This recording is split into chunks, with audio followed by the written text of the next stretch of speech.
이 미국의 백화점의 왕이라고 불렸던 이 잔 워너메이커라는 분이 이 젊은 사업가 시절에 하루는 그 장미 정원이 너무나도 아름답게 가꾸어진 한 집을 방문하게 되었다고 합니다.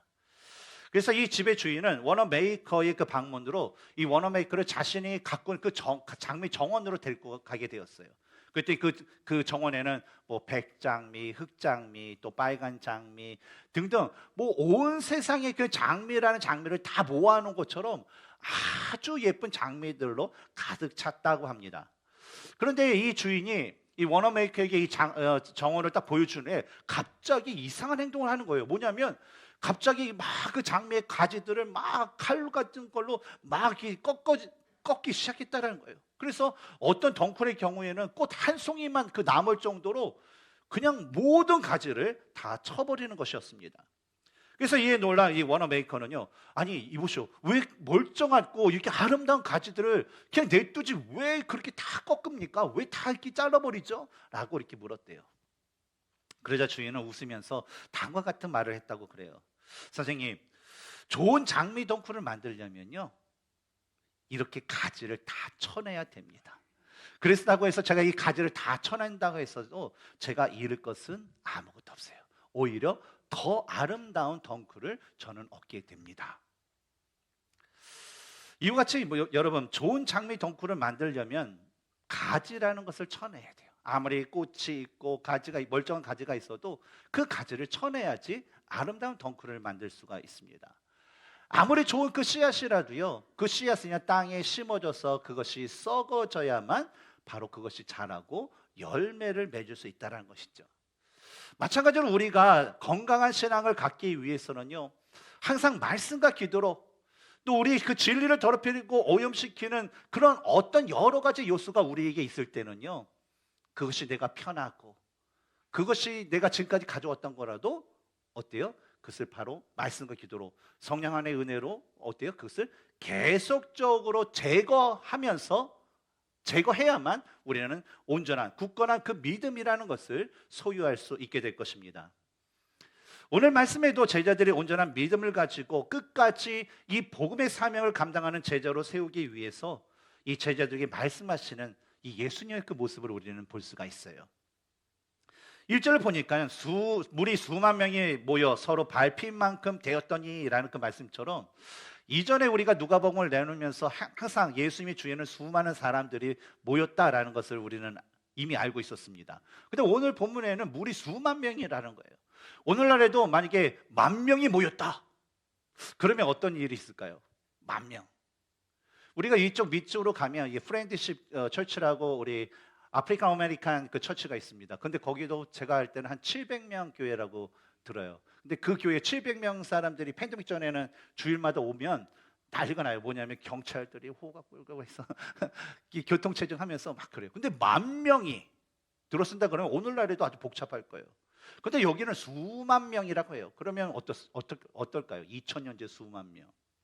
근데 뭐 말이 수만 명이라는 그 표현이 있지, 사실은 그만큼 많았다라는 어떤 그런 상징적인 그런 표현으로 쓰인 것이죠. 그래서 예수님의 인기가 날라리 높아지자 이전보다 더 많은 사람들이 모여서 어때요? 이 발을 디딜 정도로, 발을 디디면서 다른 사람의 그 발등을 밟힐 정도의 그 사람이 모이게 되었다라는 것이죠. 그런데 그 수많은 사람들이 예수님의 그 주위에 모였을 때 예수님이 아주 특이한 그런 모습을 볼 수가 있어요. 뭐냐면 예수님께서 그렇게 많은 수많은 사람들보다 바로 자신의 12제자를 우선시 여기고 또 그들을 향해서 4절을 보면 친구라라고 부를 정도로 그들을 더욱더 특별하게 사랑하고 그들을 더욱 특별히 신뢰하는 그 모습을 우리는 볼 수가 있습니다. 왜 그랬을까요? 왜 그 수많은 사람들 중에서 왜 12제자들에게 예수님은 더욱더 사랑하고 그들을 신뢰하는 그 모습을 보여주셨을까요? 우리는 이 말씀을 나누면서 예수님을 따랐던 그 사람들의 그 특징을 우리가 찾아보면 그 이유에 대해서 알 수가 있어요. 많은 무리들이 있습니다. 그 중에서는 예수님을 사랑하고 따르는 그 제자들의 모습도 있지만 많은 경우에 대다수의 사람들은 바로 개인의 어떤 특정한 목적을 충족시키기 위해서 예수님을 따랐다는 거예요. 어떤 사람은 표적을 보이기 위해서, 어떤 사람은 병 고침을 받기 위해서, 어떤 사람들은 그냥 무엇인가 자신의 그 만족과 자신이 얻고자 하는 그것을 충족하기 위해서 예수님을 따랐던 사람들이 많았다는 것이죠.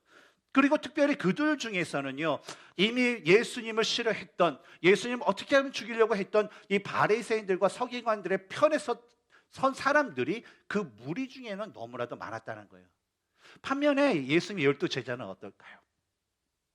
이 제자들은요, 예수님께서 나를 따라오너라, 내가 너희로 사람을 낚는 어부가 되게 하리라 라고 말씀하셨을 때 어때요? 바로 자기의 그물과 자기의 소유와 그 모든 것을 다 버리고 예수님을 순수하게 따랐던 그런 사람들이었기 때문이라는 것이죠. 그리고 예수님 자신이 멀지 않은 날에 감당하게 될 그 십자가의 그 사건 이후에도 바로 이 사랑하는 제자들이 바로 계속해서 복음의 사역을 감당할 수 있는 복음의 일꾼들이 될 수 있도록 예수님은요, 그 수많은 사람들이 모인 가운데서 시간을 내셔서 특별한 말씀을 제자들에게 해주신다라는 것입니다.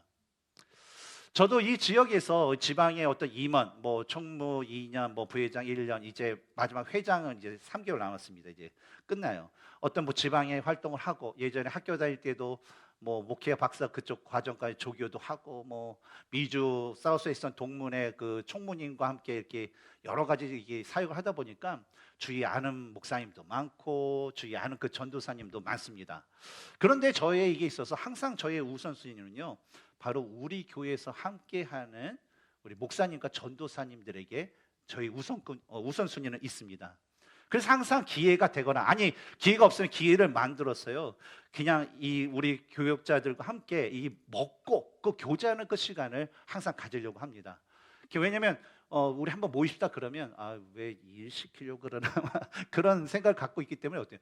먹고 합시다.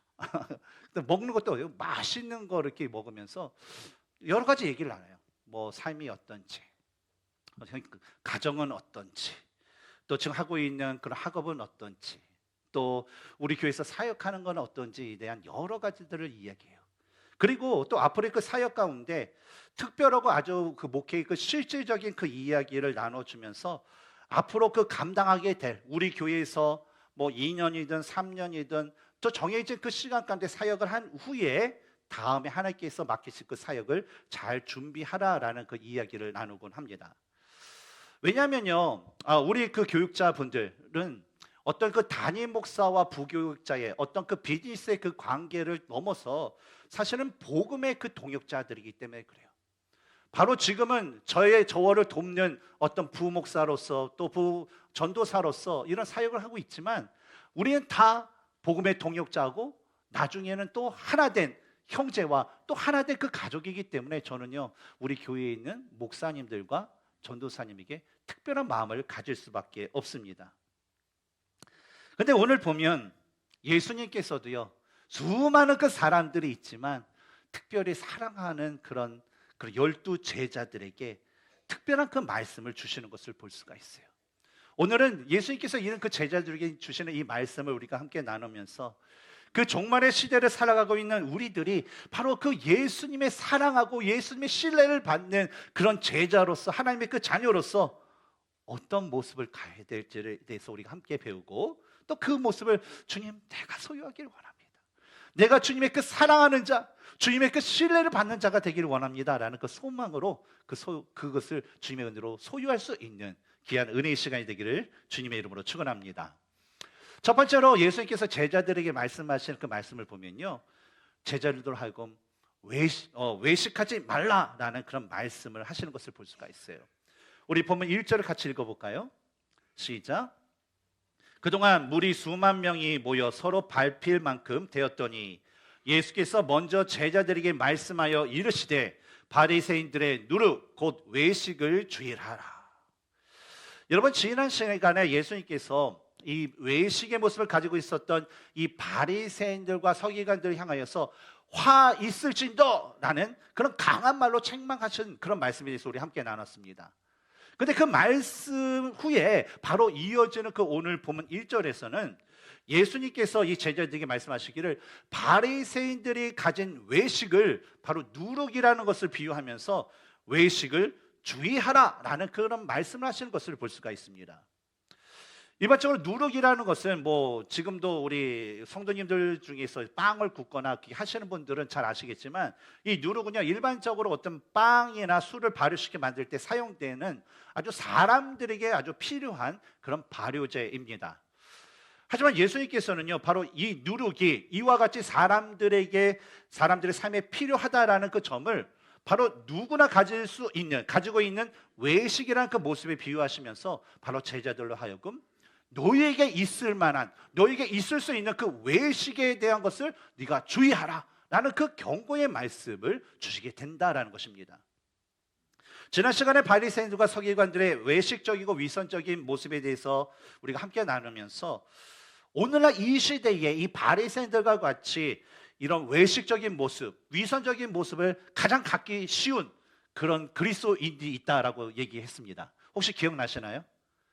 누가 그렇다고 했죠?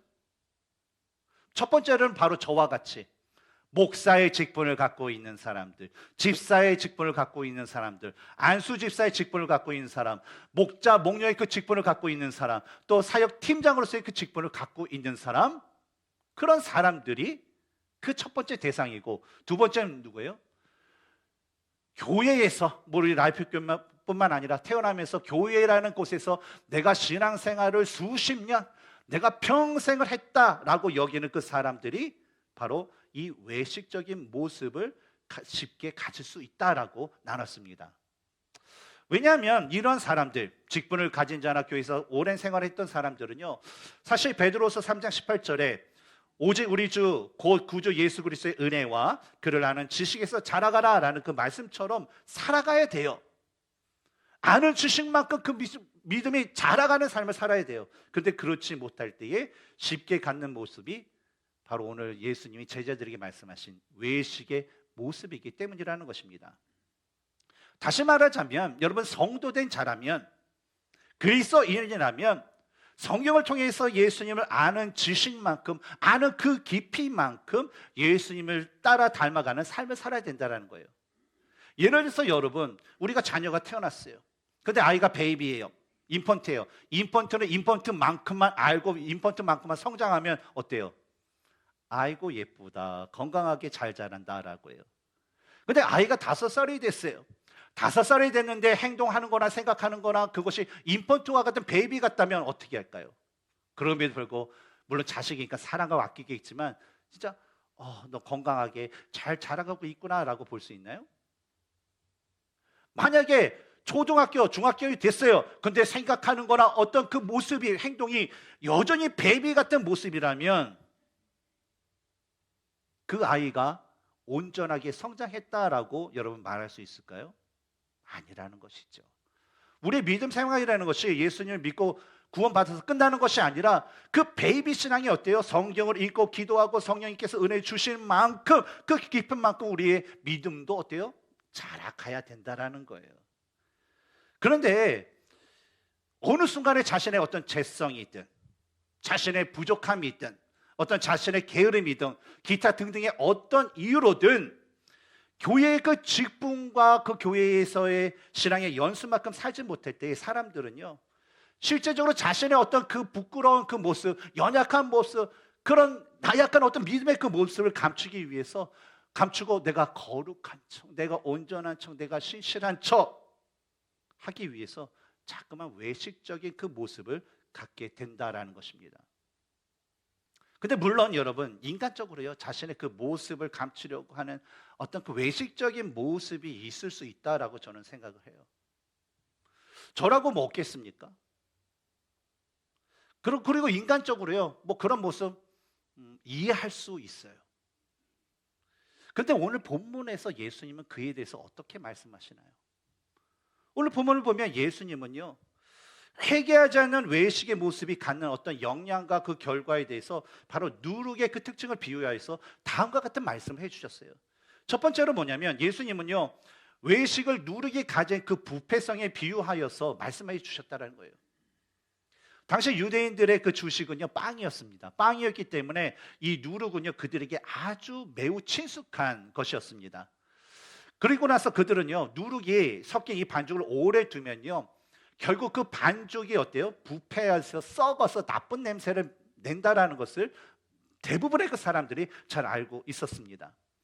바로 예수님께서는요, 누룩이 섞인 그 반죽을 그냥 내버려두면 그 반죽이 부패하는 것처럼 바리새인들이 가진 그 위선을 방치하게 되면 그들이 가진 그 위선이 어때요? 다른 사람들, 그와 만나는 사람들, 그와 관계된 사람들을 부패하게 만들기 때문에 예수님께서는 수많은 그 사람들이 있는 그 가운데서 제자들에게, 얘들아, 너희들의 나의 제자가 되기 위해서는 바로 이 바리새인들의 누룩, 외식하는 모습을 너는 주의해야 된다라는 그런 말씀을 하신 것이었습니다. 또 두 번째로 예수님은 이 외식을 누룩이 가진 파급 효과에 비유하여 말씀하셨어요. 여러분, 누룩이라는 것은 뭡니까? 어떤 특징이 갖고 있죠? 뭐 빵을 부풀리기 위해서 뭐 밀가루가 만약에 뭐 한 푸대다 그럼 누룩을 한 푸대 이렇게 넣어야 되나요? 어떤가요? 한 푸대 하기 위해서도 누룩은 조금만 해도 그 밀가루 반죽을 부풀게 할 수 있는 아주 그런 효과를 가지고 있다라는 거예요. 따라서 예수님께서는요, 이와 같은 그 누룩이 가진 파급 효과처럼 바리새인들이 가진 그 위선은 우리들이 보기에는 별 볼 일 없고 우리들이 보기에는 작은 것이라 생각하지만 어때요? 실제적으로 그 위선, 누룩이라는 이 위선의 그것은 뭐냐면 다른 사람들에게 아주 신속하게 파급되기 아주 쉽기 때문에 바로 제자들에게 너희들은 이 위선적인 모습, 외식적인 모습을 너희들은 주의해야 된다라는 그 말씀하신 것이죠. 또 세 번째로 그 이유를 찾아보면 예수님은요, 이 누룩이 가진 잠재성에 비유하여서 말씀하셨어요. 누룩이 가진 또 하나의 그 특징이라면 우리가 눈으로 겉으로 보기에 이 누룩이 있는지 없는지를 쉽게 구별할 수가 없다라는 것입니다. 그런데 누룩이 있는지 없는지를 우리 어떻게 알 수 있을까요? 그 누룩이나 누룩이 섞인 반죽이나 그 무엇인가를 열에 가하게 되면요, 그 누룩이 어때요? 그 반죽이나 다른 것들을 점점 부풀게 만든다라는 거예요. 부풀게 만들면서 스스로 누룩이 있다라는 것을 드러내는 본질적인 그 특징을 가지고 있다라는 것이죠.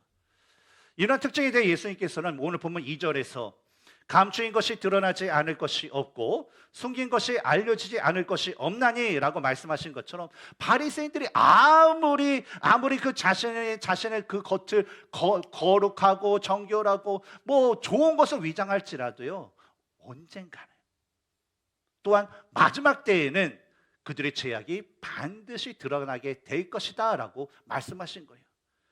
그리고 이런 누룩의 그 드러남에 대해서 3절에서는 어둠과 광명, 그리고 골방과 집이라는 이 대조적인 그 사실을 대꾸 형식으로 반복적으로 말씀하시면서 숨긴 것은 반드시 어느 날에 드러나게 될 것임을 강조하여 말씀을 하셨다라는 것입니다. 근데 예수님께서 외식을 누룩에 비유하신 그 말씀을 이렇게 보면 하나님에 대한 믿음이 없이 외형적인 것만을 추구하고 표적을 구했던 무리에게 예수님께서 말씀하신 바로 누가복음 12장 29절에 이 세대는 악한 세대라라는 그 책망을 떠올릴 수 있습니다. 왜냐하면 이 하나님만을 바라보지 않고 이 표적을 구하는 것은 사실 실상 외식의 그 모습이기 때문이기 때문에 그래요. 그리고 이러한 것은요, 또 영적으로 볼 때는 영적으로 가늠한 자의 그 모습이 바로 외식의 모습입니다. 또한 누룩과 비유되는 위선이 점점 공동체에서 죄를 낳는 것처럼 개인의 삶에서의 그 가늠은요, 바로 이런 것을 감추기 위해서 계속 죄를 낳는 결과를 만들기도 합니다. 따라서 이 개인의 삶에서 항상 말씀과 기도를 통해서 성령 하나님의 은혜로 날마다 하나님 보시기에 정결한 모습을 갖도록 우리가 노력하고 힘써야 하는 것처럼 우리 믿음의 공동체 안에서 바로 이 외식과 같은 그 죄가 들어와서 또 다른 그 죄를 낳지 않도록 우리 성도된 우리 모두는요, 각자가 이것에 대해서 민감하고 이것에 대해서 노력을 기울여야 된다는 거예요. 그리고 이를 위해서 우리는요, 날마다 하루를 시작하면서 우리가 하나님 앞에 더욱더 내가 이 순간 오늘 하루라도 내가 하나님 앞에 더 가까이 가고 하나님을 더욱더 알고 하나님을 더욱더 닮아가기 위해서 기도로 우리가 힘써야 되고, 또 하나님의 말씀대로 살아가면서 자신이 겪는 믿음의 삶에 관해서 믿음의 지체들과 그 믿음에 대해서 믿음의 삶에서도 고난과 은혜와 그것을 나누는 그런 교제를 해야 되고, 하나님의 말씀대로 세워져가는 이 교회의 진정한 그런 일원이 되어서 하나님께서 이 교회를 통해서 역사하시는 것에 함께할 수 있는 그런 태도를 가져야 되고, 또 하나님께 감사하는 마음으로 봉사하고 섬기고 힘쓰는데 바로 최선을 다해야 될 줄 믿습니다. 우리가 항상 날마다 기도 가운데, 날마다 우리가 정기적으로 믿음의 그 자녀들과 함께, 지체들과 함께 교제를 나누고 하나님의 말씀으로 세워지는 그 교회 가운데 일원이 되어서 함께 가고, 또 하나님께 주신 은혜로 인해서 감사함으로 봉사하고 섬기는 일을 할 때에 비로소 성령께서는요, 우리에게 은혜를 주셔서 성령 충만한 삶을 살게 하시고, 또 그 은혜 가운데 우리 개인의 삶을 물론 바로 그 사람이 속한 공동체는요, 바로 하나님이 중심이 된 그런 공동체, 하나님의 말씀이 중심으로 세워진 그런 공동체, 그런 개인의 삶이 되어서 바로 하나님의 역사 가운데 동행하며 하나님을 경험하는 삶을 살게 될 줄 믿습니다. 저는 우리 라이프 교회에 모여 있는 모든 성도님들이요, 바로 이런 삶을 사는 분들이 되었으면 좋겠어요. 바로 하나님께 기도하기를 힘쓰고, 은혜의 그런 믿음의 그런 신앙의 어떤 그 교제에 힘쓰고, 하나님께서 세우신 이 교회의 마음을 다하기를 원하고, 하나님께서 주신 은혜 때문에 내가 감사해서 봉사하고 섬기는, 그래서 주님과 동행하고 주님을 경험하는 그런 성도님들이 되기를 원합니다. 그리고 그런 성도님들이 모여서요, 바로 하나님께서 기뻐하시는 교회, 성도가 행복한 우리 라이프 교회가 되기를 주님의 이름으로 소망합니다. 두 번째로 예수님께서 제자들에게 말씀하신 것을 보면 두려워할 자를 두려워하라 라는 그런 말씀도 해주세요. 우리 4절과 5절을 한번 읽어볼까요? 시작. 내가 내 친구 너희에게 말하노니 몸을 죽이고 그 후에는 능히 더 못하는 자들을 두려워하지 말라. 마땅히 두려워할 자를 내가 너희에게 보이리니 곧 죽인 후에 또한 지옥에 던져 넣는 권세 있는 그를 두려워하라. 내가 참으로 너희에게 이르노니 그를 두려워하라. 이 구절들이 이어지는 문맥을 살펴보면 이 외식적인 삶에 대한 경고의 말씀을 하신 그 예수님께서 갑자기 4절부터 이 외식적인 것과는 상관없을 것 같은 그런 두려움에 대한 이야기를 하시는 것을 볼 수가 있습니다. 그런데 예수님께서 주신 외식에 관한 이야기 직후에 4절과 5절에서 세상이 아니라 바로 하나님을 두려워하라라는 그 말씀을 하신 이유에 대해서 생각해 보면 한 두 가지의 그 이유를 우리 찾아볼 수가 있습니다. 첫 번째는 뭐냐면, 지금 예수님은 어느 곳을 향해서 가고 있으신가요? 예루살렘을 향하여 가고 있어요. 왜 가시죠? 관광하시기 위해서? 사람을 만나시기 위해서? 뭐죠? 십자가의 고난, 그 사역을 완성하시기 위해서 가시는 중이에요. 그래서 첫 번째 이유는 멀지 않아서 제자들이 받게 될 그 고난 때문에 바로 두려워할 자를 두려워하라라고 말씀하셨다는 것이죠. 예수님께서는요, 자신이 그 십자가의 고난을 당하고 또 부활하시고 또 승천하신 하나님의 우편에 또 앉아 계신 후에 제자들이 예수님을 믿는다라는 그 이유 때문에 사람들에게 세상으로부터 당할 어떤 핍박과 배척과 그 조롱에 대한 두려움이 한순간에 제자들에게 몰려올 것이라는 것을 알았어요. 그래서 일반 사람들은요, 그런 두려움이 확 오게 되면 어때요? 도망치거나 모든 걸 포기할 수밖에 없어요. 그런 걸 아셨기 때문에 예수님은요, 제자들 그 모든 두려움 가운데서도 끝까지 믿음을 가진 그런 제자들, 끝까지 복음의 사명을 감당할 수 있는 그 제자들이 될 수 있도록 바로 제자들로 하여금, 야, 너희들을 육신을 죽이는 그런 세상을 두려워할 필요 없어. 그런 사람들을 두려워할 필요 없어. 네 육신과 네 영혼까지도 죽일 수 있는 그 권세 있으신 바로 전능하신 하나님만을 너희가 두려워해야 돼 라는 그런 말씀을 하신 것입니다. 그리고 두 번째 이유를 찾아보면, 여러분, 위선적인 그 믿음은요, 어떻게 보면 하나님을 잘 알지 못하는 모습이에요. 하나님을 잘 알지 못하니까 어때요? 하나님이 얼마나 위대하시고 얼마나 강하시고 능력 있으신 분인데 그걸 알지 못하니까 세상에 조금만 하면 얽매기지고 그러고 그러면 아이고 하면서 어때요? 움츠리고. 그래서 하나님보다 세상을 더 두려워할 수 있기 때문이라는 것입니다. 루마니아의 그 공산 정권 안에서 복음을 증거하다가 이 공산 정권에 붙잡혀서 옥살이를 하셨던 브렌튼이라는 그 목사님이 계셨습니다. 근데 이분이 옥에서 이게 갇히다 보니까 매일매일 오는 것이 두려움이에요. 뭐냐면 옆에 사람들이 맞는 소리도 들리고 비명 소리도 듣고, 어떤 사람은 나갔는데 돌아오지 않고 처형당한 것. 그러니까 매일매일 느껴지는 것은 눈만 뜨면 오늘 나는 맞지는 않을까, 어디 끌려가지는 않을까, 내 생명은 죽지 않을까, 라는 그 여러 가지 그 두려움이 있었다는 거예요. 그래서 목사님은요, 그런 두려움을 이겨내기 위해서 그래, 내가 기도와 말씀으로 내가 하루하루를 살아야 되겠다라고 하면서 말씀과 기도에 전념을 했다고 해요. 그런데 어느 날 이 성경에 있던 그 어느 날 딱 그 성령께서 그의 마음 가운데, 그의 눈에 두려워하지 말라라는 그 말씀을 보여주시고 은혜를 받게 하셨어요. 그래서 성경에 두려워하지 말라라는 그 말씀이 얼마나 많이 있는지 찾아봤더니 이 두려워하지 말라는 말씀이 성경에 365회 정도 사용이 됐다라는 것을 발견했다는 거예요. 그래서 그 사실을 안 순간에 이 목사님은요, 아니 1년이 365일 아니야? 근데 고난이라는 것이 365회에 있어? 하나님께서 우리가 매일 365일 매일 하루도 빠짐없이 이 두려움에 사로잡혀 있다라는 그 사실을 아시고 하나님께서는 바로 365번 매일매일 우리에게, 야, 두려워하지 마, 두려워하지 마, 내가 너와 함께 있잖아, 두려워하지 마, 내가 함께 있잖아, 라는 그런 말로 우리를 격려하고 계시는구나 라는 것을 깨달았다라고 합니다. 근데 이 범브렌튼 목사님의 그 깨달음처럼요, 사실 대부분의 사람들은요, 삶 속에서 두려움을 갖고 살아가고 있어요.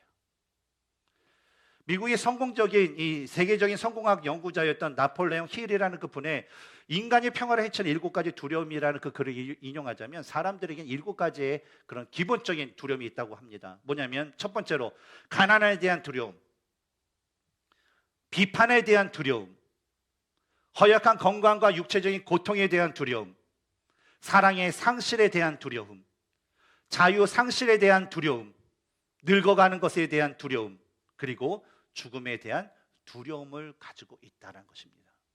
이것이 우리 모든 인간들이 가지고 있는 기본적인 두려움이라는 거예요.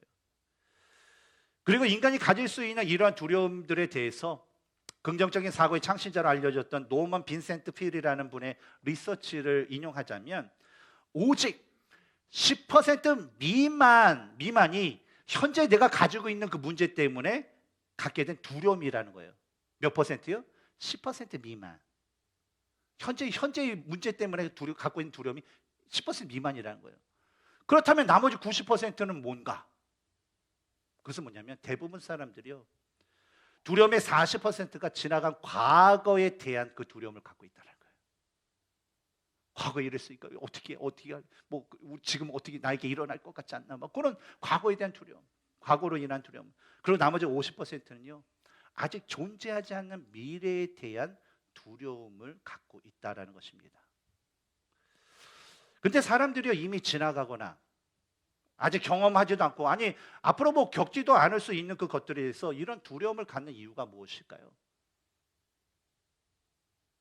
현재 내가 평안하게 잘 살고 있는데 내가 오늘 예배를 빠지고 내가 예배를 일을 할 수밖에 없는 것, 내가 하루도 쉬지 않고 일을 해야 되는 그 이유는 뭡니까? 바로 이런 두려움이 있기 때문에 그래요. 저도 미국에 와서 뭐 파트타임 어떤 사례비가 넉넉치 않으니까 이 캐시 잡을 하면서 여러 가지 일을 했습니다. 여러 가지 일을 하는데 느낌이 꼭 하루살이 같아요. 하루살이. 근데 이거는 아프거나 상관없어요. 내가 오늘 일을 안 하면 내 자식의 분유를 살 수 없다. 내가 일을 안 하면 내가 사랑하는 아내에게 쌀밥을 줄 수 없다라는 그 두려움이 사실 있었어요. 그러니까 어때요? 밤을 새서 쉬지 않고 뭐 청소를 하든 웨어라스를 가든 잡히는 대로 일을 할 수밖에 없었다라는 것이죠. 근데 이런 두려움을 갖는 이유가 뭘까요? 뭐 여러 가지 이유가 있어요. 뭐 제가 말한 것처럼 뭐 가족에 대한 뭐 그런 것도 있고 여러 가지 있어요. 근데 그 여러 가지 이유들을 이렇게 종합해서 그 근본 원인이 무엇인가를 이렇게 따져보면요. 결국 하나예요. 뭐냐면 참다운 진리를 알지 못하기 때문에 갖는 두려움이다라는 것입니다. 인간이 가진 본능적인 그 특징 중에 하나는요. 내가 평안한 가운데 내가 평안한 삶을 살고 싶다라는 거예요. 그렇죠? 그래서 얘를 우리 지금 경험해봤잖아요. 팬데믹 지나면서 온라인 예배를 하면서 처음에는 넥타이도 메고 드레스도 입고 경건하게 탁 예배해서 할렐루야 하고 그렇게 아멘이나 찬양도 이렇게 집중하려서 이렇게 하는데 그 다음 주서부터 어때요? 이 넥타이 풀고 옷도 이제 평상시 캐주얼로 이렇게 하고 이제 약간 좀 소파에 기대기 시작합니다. 그리고 그 다음 주면 어때요? 옷 입는 것도 이게 하고 여자분들 메이크업 하는 것도 좀 하고 그러니까 어때요? 그냥 이게 세수만 이렇게 하고서 하고 또 그 다음 주에 어때요? 이거 앉는 것도 이제 좀 불편해. 그래서 어때요? 소파에 누워서 이제 온라인 예배를 드리고 그런 게 있잖아요. 왜 그럴까요? 편하니까. 그게 좋으니까. 그게 우리의 본성이라는 거예요. 그래서 사람들은요, 인간은 보이지 않는 것보다요, 보이는 것에 더 집중하고 더 마음에 둘 수밖에 없는 거예요. 근데 이러한 모습은요, 예수님을 믿는다고 고백하는 그리스도인들에게도 찾아볼 수 있는 그 모습이에요. 왜냐하면 요한일서 2장 16절에 이는 세상에 있는 모든 것이 육신의 정욕과 악목의 정욕과 이생의 자랑이니 다 아버지께로 온 것이 아니에요, 세상으로부터 온 것이니라 라는 그 말씀처럼 모든 사람들은요, 그리스도인지 아니지 상관없이 모든 사람들은 죄의 본성이 육체의 소욕을 따르는 그런 악한 본성이 있기 때문입니다.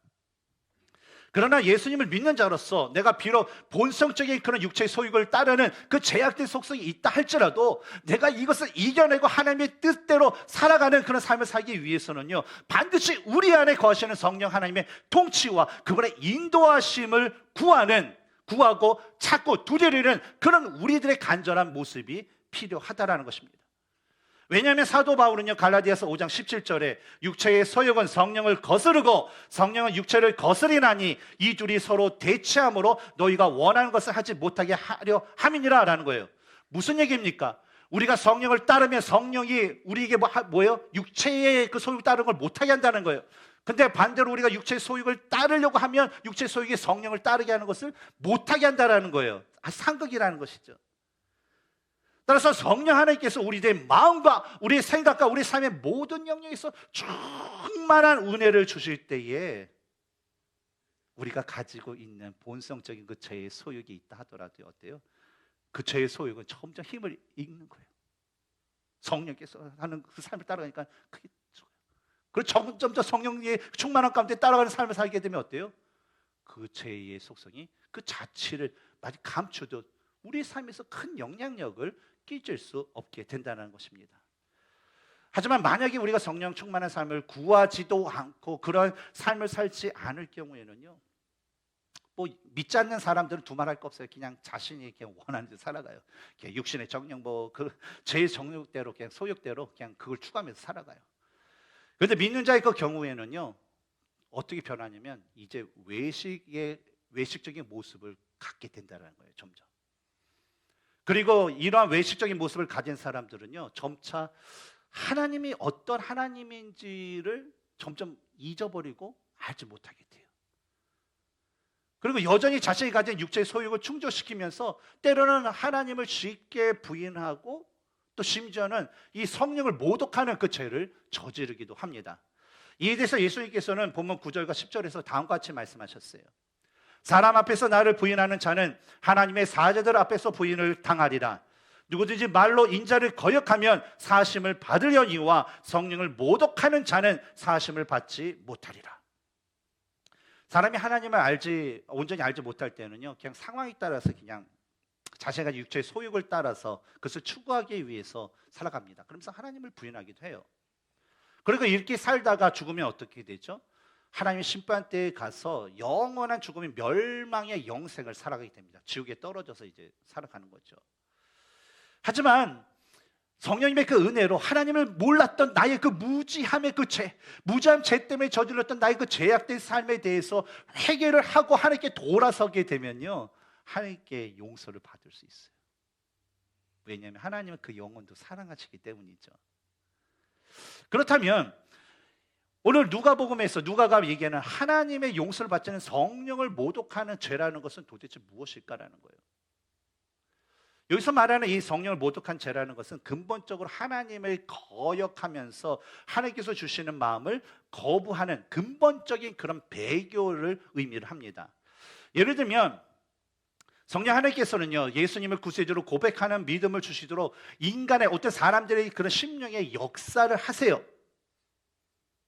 그런데 인간 스스로가요, 자신의 의지를 가지고 No, 들어오지 마세요. 난 믿지 않아요. 거부합니다. 라고 하는 그런 모습을 이야기한다는 것입니다. 이야기합니다. 그런데 이런 모습의 대표적인 그런 말씀은 요한복음 1장 9절에서 11절에서 우리는 볼 수가 있어요. 참빛 곧 세상에 와서 각 사람에게 비추는 빛이 있어나니 그가 세상에 계셨으며 세상 그로 말미암아 지은 바 되었으되 세상이 그를 알지 못하였고 자기 땅에 오매 자기 백성이 영접하지 아니하였으나. 근데 우리가 주의해야 될 것은 이러한 죄가 이 배역하는 그 죄가 용서받지 못하는 것이 성령을 모독하는 죄가 다른 죄보다 더 나쁘다, 악해서가 아니라는 거예요, 여러분. 우리가 죄 가운데 율법에서 간음의 죄가 계속 나오지 않습니까? 간음의 죄가 다른 죄보다, 도둑질보다 더 나쁘기 때문에 간음하지 말라, 막 그렇게 얘기한다고 했나요? 아니죠.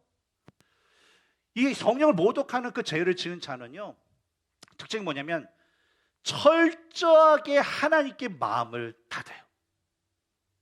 철저하게 마음을 닫기 때문에 어떤 형태의 그 죄가 오더라도요, 죄에 대한 전혀 자각이 없어요. 몰라요.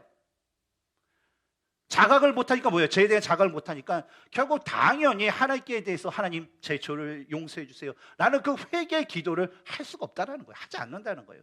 그러니까 결국 어때요? 남은 인생 살다가 하나님 심판대에 가면 너는 멸망의 영생 지옥에 가서 살아. 그렇게 된다는 거예요.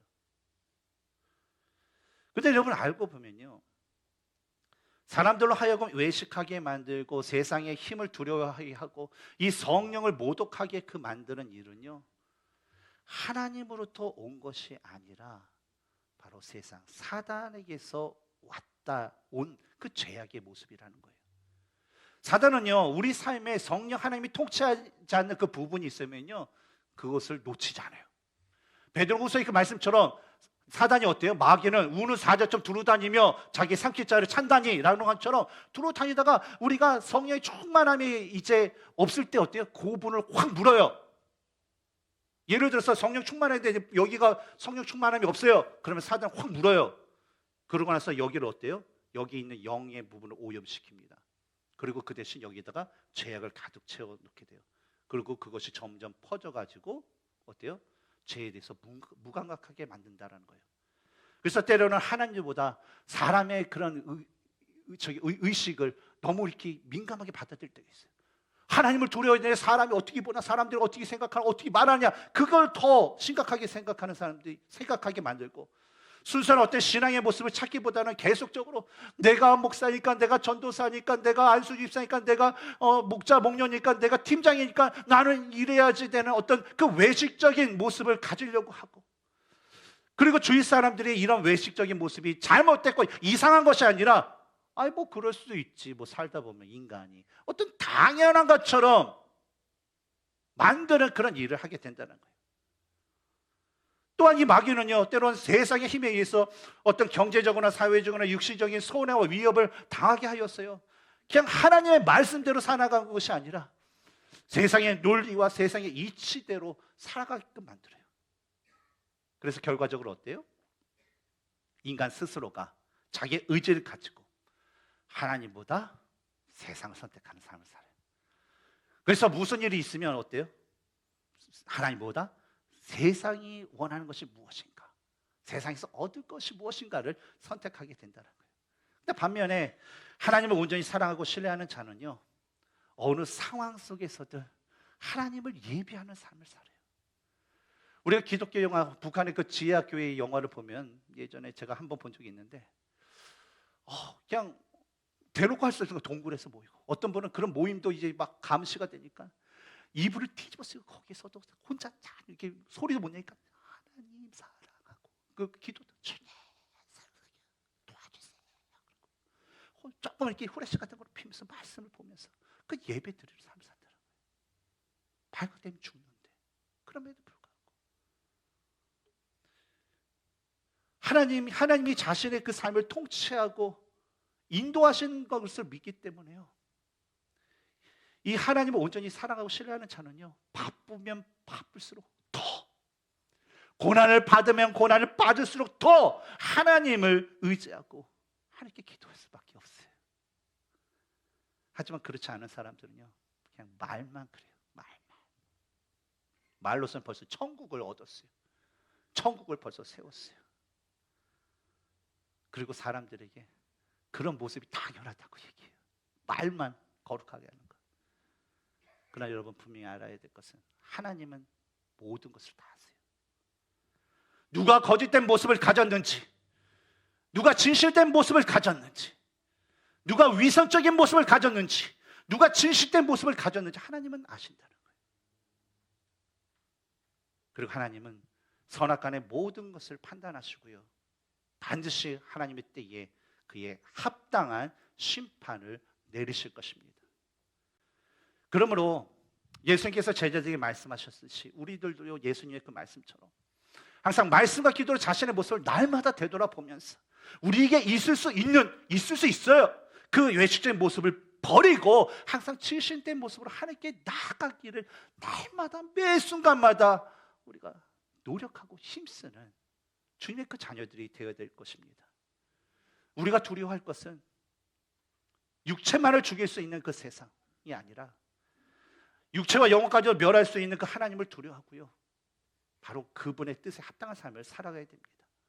또한 우리가 하나님의 뜻을 따라 살아가면서 심지어 내가 죽음의 그 지경에 이르더라도 하나님께서 그 상황 가운데서 역사하시고 그 상황 가운데서 우리를 바라보시고 그 상황 가운데 주님의 뜻대로 우리 삶을 인도해 주신다라는 것을 우리가 믿고 신뢰하면서 하나님의 그 자녀로서 온전한 믿음의 모습을 소유할 수 있는 우리 모두가 되어야 될 줄 믿습니다.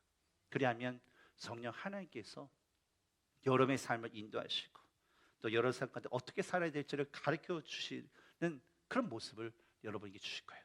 그건 여러분 그 말씀에 순종하시기 바랍니다.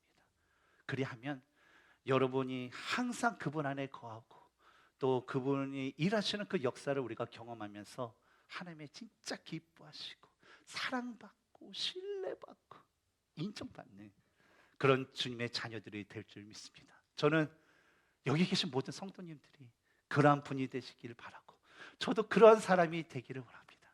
그래서 우리가 모두 그런 사람에 대해서 진짜 이 라이프 교회를 통하여서 진짜 하나님이 기뻐하시고 또 우리 모두가 주 안에서 행복할 수 있는 우리 모두가 되기를 주님의 이름으로 축원합니다.